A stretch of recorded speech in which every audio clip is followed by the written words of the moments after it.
Hello and welcome to this episode of Pickle's Garage. This is a new vehicle to the fleet video. I wanted to go over a few different things.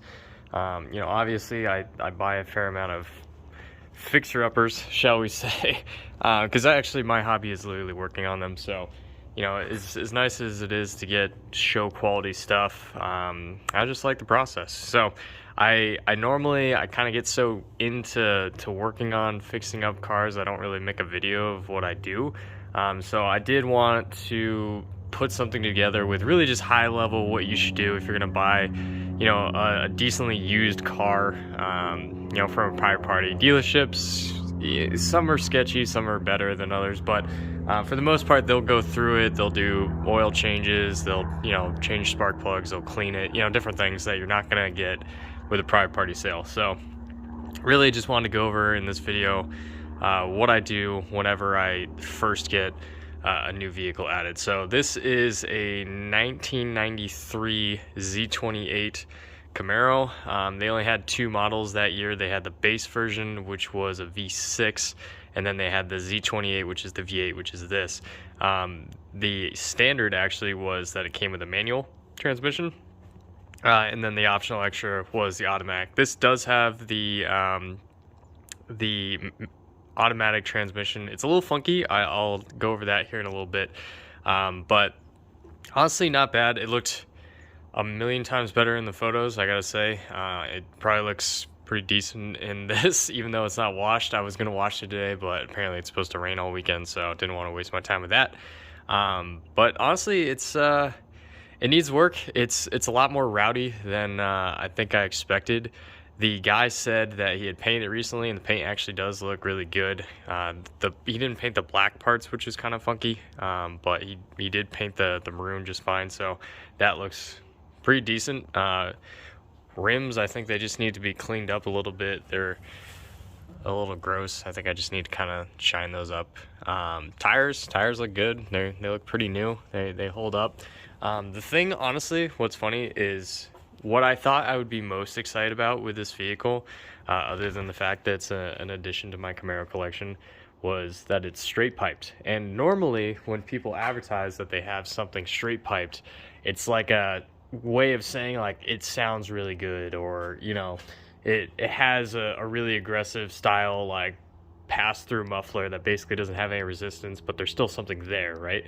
This is genuinely straight pipe. There is only pipe from the engine to halfway down the vehicle. So I thought that would be really cool, or I thought that maybe he was just saying that he had a cool exhaust on this thing, but it sounds terrible. Like, it's funny when it starts up, it sounds like, oh man, that sounds amazing. But when you're driving down the street, I made children cry. Everyone was rolling up their windows. Like, I felt bad accelerating just because and that's the thing. I love loud cars, but there's gotta be like a grumble to it. This is just shouty. It just yells at you the entire time you're going down the road. And so that is literally the first thing I'm going to do. That's an update to this thing outside the maintenance is I'm going to go to a guy I know, and get like a Flowmaster on it or something. Like something that makes it still loud but good. But this, oh my god, it's ridiculous. Like I wish I could play it for you and it actually come through fine on the audio. I'm filming on a phone, so it's not like you really get the crisp sound. I've tried to do it before where I'm trying to pick up the audio and it sounds like 10 times quieter than it actually is in real life. And so I'd probably play it for you and be like, that's not that. It's terrible. Like, neighbors are gonna start throwing eggs at me, I think. So I'm gonna get that fixed. But everything else seems to be fine. It's not leaking a drop, which is great. The oil of the transmission fluid are full, but the transmission fluid is like black, which, it's supposed to be cherry red, or at least when it's new, it's cherry red. So the closer, the better, right? But different things cosmetically were pretty messed up with it. It just has like that that I didn't really put a lot of effort into fixing it sort of mentality, which is funny because that's exactly how my RV was, that I bought for, cheap. It's one of those things, like, you look at a car online and you say, like, hey, this looks really good. Like, normally these cars would go for, $2,000-$3,000 more. In my RV's case, it was like a, $10,000 more, right? And it's literally just because people realize how cheaply they've maintained it or held it together. And this is a prime example. This is like some sort of, like, I almost want to call it wood glue, but at least when I first looked at it, I thought it was wood glue, but I think it's just some sort of hot glue that this was peeling up, and they put a massive excessive glob on it, probably pressed it in, it probably dripped, and then they never fixed it. So this is just an example of, like, shoddy workmanship. So this is part of the video. I'm going to try and do my best to remove this. This is caked on here, so I'm going to have to get really creative. Like, I almost would rather have a bit of damaged paint here than to have this disgusting glob, because even when the pictures looked amazing, I could still see this snot nose front, and I hate that. So I'm gonna put a lot of effort into fixing that.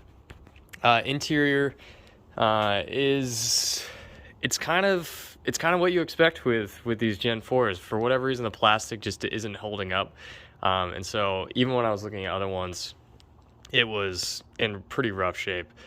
So I'm going to be working on that. Different trim pieces, like if you come over here, like bits like this are coming up. And it's just like, the photos look so amazing, as they always do. And obviously when you first see it, you get kind of like, ooh, like I can get this going, I can get this fixed, like I can fix this. But the morning after, you start to sober up on the high that you originally came into it with. So, but all that aside, I'll keep talking about different things I'm going to do to it. I don't want to put too much on the front end, but basically what I'm going to be doing here is, I already know that the taillights are bad, so I'm going to be replacing basically all of them. You might not have to do that every time, but honestly, so many people sell their cars with just the basic maintenance stuff missing. Like, they know they're going to sell it, so they stop doing oil changes. They know they're going to sell it, so they stop paying attention to the battery and different stuff like that. So usually stuff like that you're going to have to worry about. I usually like to put some sort of fuel system cleaner. You don't know what kind of fuel that they've been putting in. You don't know what kind of shape everything's in. If it's a carburetor, I usually recommend just trying to clean the carb at least a little bit. If it's a throttle body, which this one would have, there's also cleaner for that, which I might do in addition to this. But this is just a simple, cheap, like, pay no attention solve that should help at least some of the stuff that you're not going to be able to see. So you fill up the tank all the way, throw the bottle in, forget about it, right? So that is definitely an important part. I always act like the car that I'm buying has never been maintained at all. So I change every possible fluid I can get. I do an oil change, change the filter, just change it. It will be so much better to do that. Because the other thing too is, occasionally, in the case of my Jeep that I bought, that's how I found out that there was an issue with the transmission. I drove it home, immediately did an oil or transmission fluid change, and then I found metal bits. And if I would have kept driving that would have been a completely different repair. So it ended up being really easy, but that's why you have to do it, right? So oil, transmission fluid, change those the second you get it, as soon as you get it. Of course, I understand if this is going to be the only car you have and you can't afford to sit on it, then I would maybe take it to a shop. But if you can do it yourself real quick, I would do that. The other thing is going to be spark plugs. My assumption in this world is that no one changes spark plugs, and I've been proven that so often. If you're driving a lot and in kind of rough conditions, or maybe you have a rowdier vehicle, technically you're supposed to do this like every year. I know there's definitely people that argue that you can get like 10 to 30,000 miles on it on the same spark plugs, and I'm sure you can, because there are definitely people that never change their spark plugs, which is wild to me. But the amount of spark plugs I've changed for friends that have like rust and like basically aren't even functioning is insane. So these things are like $5 to $10 a piece. You get the exact number of cylinders you have. It takes usually not a lot of time to do. There are definitely vehicles that it's a massive change. There was a was like a Jetta a friend of mine had, where 3 of the plugs were underneath the block and you had to drop the entire like suspension. Like, that's terrible, I get that, but if you have a pretty straightforward vehicle, look up how to do it and change these plugs. So that's how we're gonna start. I'm gonna go ahead and probably do most of it without really showing you, because I'm sure you know how to do oil changes and all that at this point, or there's videos out there. Mostly this is just showing the steps I'm taking having this vehicle in my possession. So I'm gonna open the interior, I'm gonna do a quick walkthrough with the issues there, and then I'm gonna go ahead and start replacing this. The other thing that I'm gonna replace is actually the thermostat. When I was driving it home, I was on the freeway, and granted it's fairly cool out and there's plenty of airflow, but it wasn't getting to operation temp. And so essentially all your gauges, for the most part, other than obviously speed and fuel, are supposed to be at the halfway point whenever you're driving under normal conditions. And so the fact that it was running colder means that either the gauge itself isn't working, or the fluid isn't getting to operating temp because the thermostat is stuck wide open. If the thermostat's stuck wide open, it's just constantly circulating the coolant. And if it's circulating the coolant, it doesn't get hot enough. If your engine doesn't get hot enough, it actually doesn't perform properly. It's kind of funny to think about, but engines are designed to operate at heat. You know, they're not supposed to overheat, but they are supposed to operate at a hot temperature. And so that's why people say, you know, let it warm up and stuff like that. The guy I bought it from, he's like, hey, you know, it's an older vehicle, make sure you let it warm up. Honestly, he probably just had a bad thermostat this whole time, and he's been having issues with it, and he just never fixed it. So I'm gonna go ahead and replace that as well, and then a few other odd end things. But let me show you the interior real quick. This is actually my favorite part about this car. The State Troopers, Illinois Troopers Lodge, right on the driver's side. So if you get pulled over, they can walk by and see that. I think that's hilarious. This thing has a really cool feature where it reminds you when the door is opening.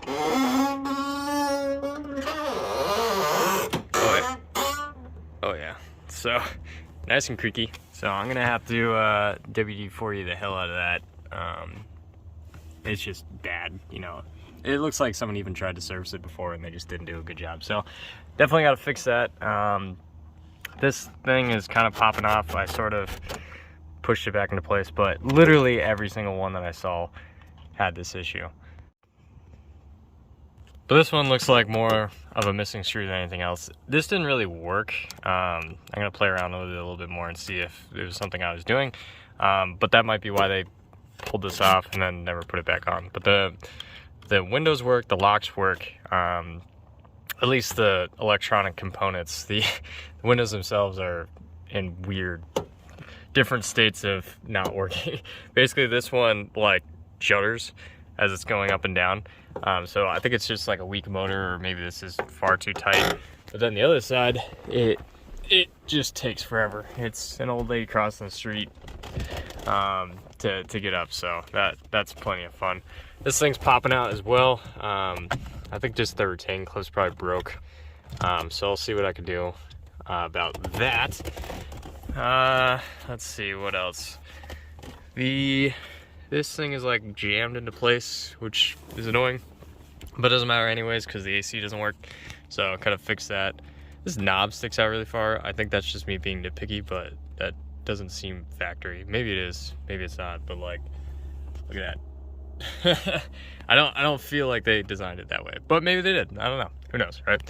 This is missing a knob, which I did find in here, which I was excited about, but then when I went to open it, it did that. So gotta fix that. Radio doesn't work. I'm hoping it's a fuse of sorts. What else? Oh, you're gonna find this with a lot of vehicles where even if the guy that you bought it from doesn't smoke, like someone has smoked in a lot of these different cheap vehicles. So I have a couple different additives. I'll show you one of them if I can find it, which I should. It's probably on that shelf over there. But basically I always just replace the interior filter. I try and replace the air filters as well, but interior filter, spray some of that additive, and that'll kind of go a long way. The funny thing too is when I first bought this, I felt like the dome light just didn't work, but I don't really see that there is one. Well, I guess there's one back here. Maybe it's just, I don't know. I'll have to look into that. All the struts you see for the hatch and the hood don't work at all. So just odd end stuff like that. But really, I'm not crazy concerned. I'm not really big on cosmetics. It doesn't really dissuade me. But yeah, so let me start replacing some stuff, and I'll kind of talk you through it. Here it is, this Ozium air sanitizer. I honestly, my Jeep definitely smelled like smoke, and I really thought I screwed myself over because I hate that smell. But this did work, genuinely. So hopefully it works for you too. I'm gonna try it on this one. Honestly, it doesn't smell like cigarettes until you turn on the AC, because the air's not cold, but the fans definitely, like the airflow definitely comes through. So it's probably just one of those weird things, but different things like this is popping off, so I'm gonna try and get that fixed. I think it's just a lot of plastic parts and cheap stuff that hopefully I can throw together and make it function. But I think the weirdest thing with this was when I was driving at home, I didn't realize that there was 2 Ds. And so naturally with my gear shifts on all my vehicles, like drive is actually slightly back. And so I had it in the second D, and apparently the second D is track, drag strip, race mode or whatever. So it doesn't have overdrive.